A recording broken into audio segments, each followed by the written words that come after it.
Martin, the General Cahill, the 23rd of May 1949, the 18th of August 1994, was a prominent Irish criminal from Dublin.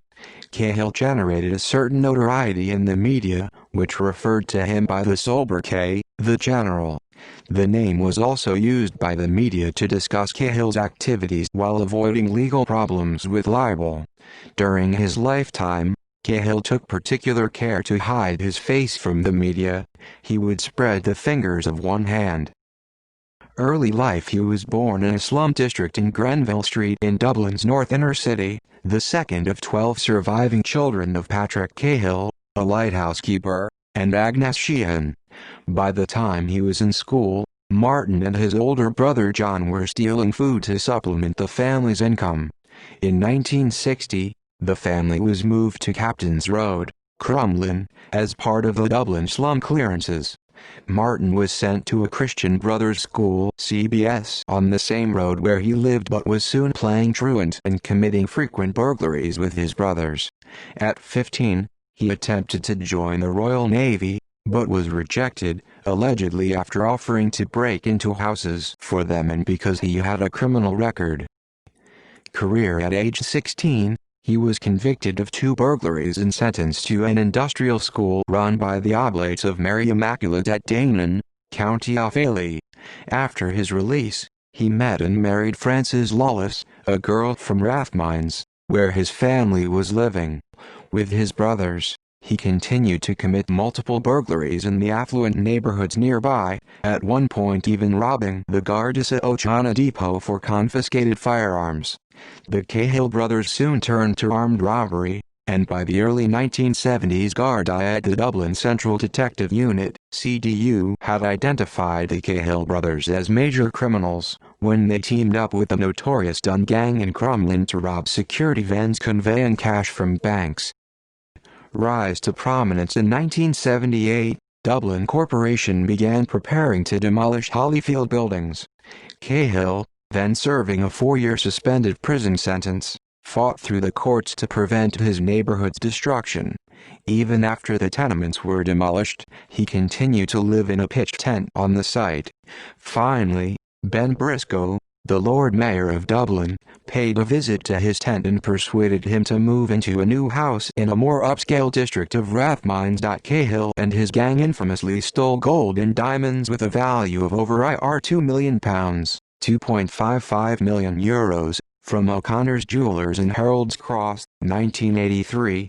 The jewelers subsequently was forced to close, with the loss of more than 100 jobs.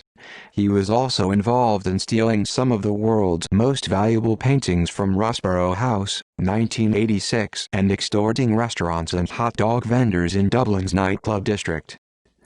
Tango Squad. Fearing the increasing role that forensic science could play in detecting his robberies, in May 1982 Cahill had a bomb placed under the car of Chief Forensic Scientist, Dr. James O'Donovan, partly disabling him.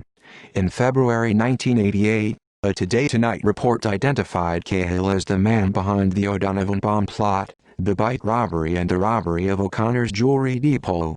As a result, PD leader Dessie O'Malley raised in the Dáil the revelations that Cahill owned such expensive property in Calpert Downs, despite having never worked, remarking that Cahill must have needed the extra wall space to hang his artwork by the Dutch masters. As a result, the Gardaí set up a special surveillance unit, SSU, nicknamed Tango Squad, to specifically target and monitor Cahill's gang on a permanent, 24/7 basis. Cahill was given the call sign Tango 1. The SSU also placed a direct presence on the estate at Calpert Downs, positioning a surveillance unit in the home of developer John Sisk, whose house backed onto Cahill's. Following the arrest of 2 of Cahill's associates in an attempted robbery, and resentful of the large Garda presence near his home, Cahill retaliated by ordering his men to slash the tires of 197 cars on the night of the 26th of February 1988, including 90 belonging to his neighbors in Calpert Downs. Cahill returned home to find his own Mercedes-Benz smashed.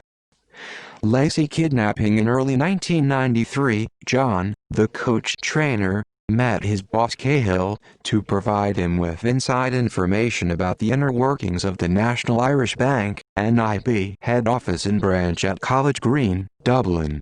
Traynor told Cahill that the bank regularly held more than €10 million in cash in the building.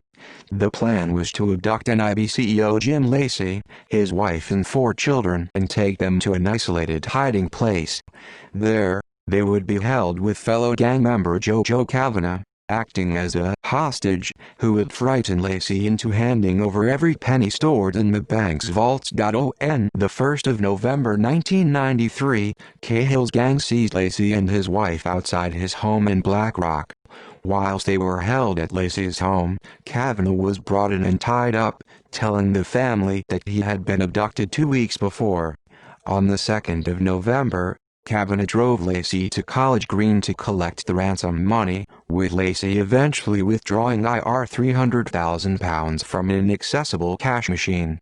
Kavanagh then drove the pair and the money to the local Garda station, where he told them the pair had been kidnapped and forced to take part in a robbery. With a ransom note requesting payment of €10 million in cash, the Garda began investigating. They quickly found that Kavanagh had claimed child allowance during his 2-week capture, and so arrested him. Cahill then planned with Kavanagh to raid Kavanagh's home, and show intent to kill the Lacey family by shooting Kavanagh in the leg. Kavanagh was then to call the Irish newspapers from his hospital bed, and claim he was a victim of the Lacey kidnapping gang. However, the plan failed, and the gang were arrested. Assassination. With all gang members from the Lacey kidnapping released on bail, on the 18th of August 1994, Cahill left the house at which he had been staying at Swan Grove and began driving to a local shop. Upon reaching a road junction, where Oxford Road meets Charleston Road, he was repeatedly shot in the face and upper torso and died almost instantly. The gunman, who was armed with a .357 Magnum revolver, jumped on a motorbike, and disappeared from the scene. There are a number of theories about who killed Martin Cahill and why. Within hours of Cahill's death, the Provisional Irish Republican Army (IRA) claimed responsibility in a press release. The reasons cited were Cahill's alleged involvement with a Portadown unit of the Ulster Volunteer Force (UVF). The unit in question had attempted a bomb attack on a South Dublin pub which was hosting a Sinn Féin fundraiser on the 21st of May 1994. The UVF operatives were halted by the doorman Martin Doherty. In the ensuing struggle, Doherty, who the IRA subsequently announced was a volunteer in their Dublin brigade, was shot dead. The IRA further alleged that Cahill had been involved in selling the stolen bite paintings to the UVF gang led by Billy Wright. The UVF then fenced the paintings for money, which they used to buy guns from South Africa. This act supposedly sealed Cahill's fate, and put him at the top of an IRA hit list. In a later statement, the IRA said that it was Cahill's involvement with and assistance to pro-British death squads which forced us to act. Another theory surfaced after the publication of Paul Williams' The General, which claims to have insights from the Garda officers who investigated Cahill's killing. Reputedly, 2 of Cahill's underlings, John Gilligan and John Traynor, had put together a massive drug trafficking ring. When Cahill demanded a cut of the profits, the Garda believed that Traynor and Gilligan approached the IRA and suggested that Cahill was importing heroin, a drug that the IRA despised and were trying to prevent from being sold in Dublin. Reputedly this, and Cahill's past dealings with the Ulster Loyalists, gave the IRA reason to order his assassination. A further incentive was provided by Gilligan, who reputedly paid the IRA a considerable sum in exchange for Cahill's assassination. Francis Cahill's memoir, Martin Cahill, My Father, alleges the general detested and steered clear of the drug trade. After a Roman Catholic Requiem Mass, Martin Cahill was buried in consecrated ground at Mount Jerome Cemetery. In 2001, his gravestone was vandalized and broken into. CAB asset seizure. Following the 1996 murder of journalist Veronica Guerin, the Dáil set up the Criminal Assets Bureau to seize assets of those who were both convicted of crimes. and also seemingly had no obvious means of income. The CAB was set up to focus mainly on high-profile drug dealers but had an open approach to all convicted criminals. Cahill denied that he was ever involved in drug dealing. However, his brother Peter was convicted of supplying heroin in the 1980s. In 1984, Cahill had bought his growing family a house on the Cowper Downs development, on the south side of Dublin, paying £80,000 cash despite having no paid formal employment since he left his first and only job in 1969. On the 1st of May 2005, under an agreement with his widow Frances, the CAB seized and subsequently sold the property. Personal life: Cahill was married to Frances Lawless, with whom he fathered 5 children. However, it was also widely rumored that Cahill had, with Frances' approval, a second partner in Frances' younger sister Tina Lawless, with whom it is believed he fathered 4 further children. This polygamous domestic arrangement was depicted in the 1998 biopic of Martin's life, The General. In popular culture in 1998, John Boorman, who had lived in Ireland for nearly 20 years, directed a biographical film titled The General, starring Brendan Gleeson as Cahill. The film won the Best Director award at the Cannes Film Festival. It was based on a book by Irish crime journalist Paul Williams, who was also the crime editor of the Irish tabloid The Sunday World. Boorman himself once had his home burgled by Cahill, who stole the gold record which Boorman had won for the Deliverance soundtrack. This incident is depicted in the film. Cahill starred as Cahill in a 1999 BBC drama, Vicious Circle, written by Kieran Prendeville. The 2003 film Veronica Guerin implies that John Gilligan ordered Cahill's murder.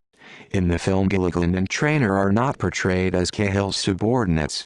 Instead, Gilligan appears as a rival mob boss and Traynor as a lower-level associate. The film Ordinary Decent Criminal, starring Kevin Spacey, is loosely based on Cahill's life. In 2004, a book written by Matthew Hart was released entitled The Irish Game, a true story of crime and art, which depicted the story of the Rossborough House heist in 1986 and Cahill's involvement.